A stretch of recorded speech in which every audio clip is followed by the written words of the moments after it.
amanteigada, ela é feita pelo método cremoso. Então, existem aí dois tipos de métodos que dá pra gente fazer a massa amanteigada, né? Dois tipos de método cremoso.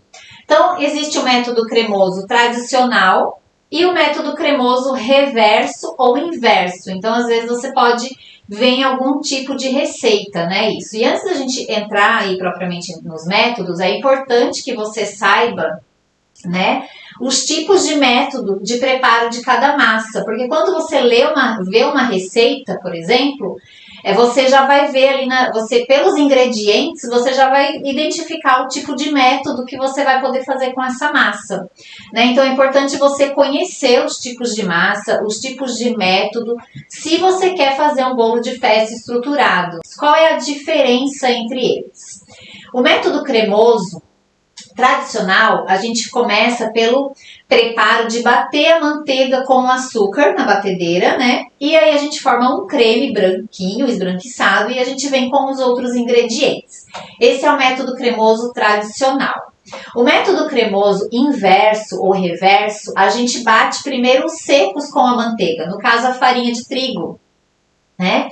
Então a gente acaba fazendo com que essa farinha fique, vamos dizer assim, protegida, né, com essa gordura. A gente cria uma proteção na farinha com essa gordura que a gente bate junto ali, para depois a gente vir acrescentando os líquidos. Esse método, a gente consegue um retardo do glúten, né? Então, porque quando a gente acrescenta o líquido na massa, é que começa a desenvolver o glúten. Se você bate demais essa farinha, vai acontecer dessa massa desenvolver glúten, o que vai ficar uma massa muito pesada. E quando você for assar essa massa, vai acontecer da tua massa, de repente, afundar, ficar solada, né? Então, esse método cremoso inverso, ele retarda o desenvolvimento do glúten quando a gente coloca depois o líquido, né? Com essa proteção da gordura na farinha.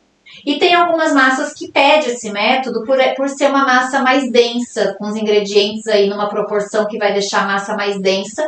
E com esse método a gente consegue uma massa mais fofa, mais macia, tá?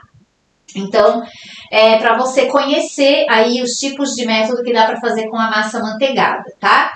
Dá para fazer pelo método direto também. Que é o método direto, né? Quando a gente mistura líquidos com secos, às vezes na mão mesmo, e a gente derrete a manteiga, né? Daí, no caso, fica pelo método direto, se pede a manteiga derretida na massa, tá? Então, ela não vai deixar de ser uma massa amanteigada, mas dá para fazer também pelo método direto, dependendo da receita.